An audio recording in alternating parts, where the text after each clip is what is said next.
No, tak jsme se 31.12.2024 rozhodli, že vyjdeme na Pustevny pěšky. No.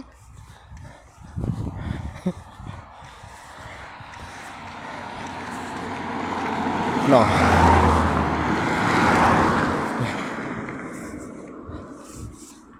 Jako sice je fajn, že ty lidi mají autíčka, jestli popovezou ty svoje zadečky,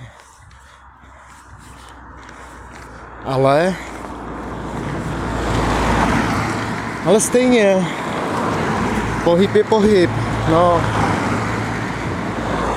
Tak všichni vidíme, kolik tady jezdí aut, no, jistě,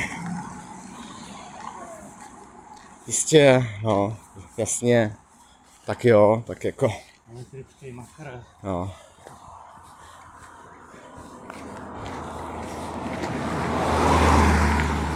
Já jako neříkám, že asi tady na silnici máme co dělat, ale to jako asi zrovna ne, ale pohyb je pohyb, no, tak jo, tak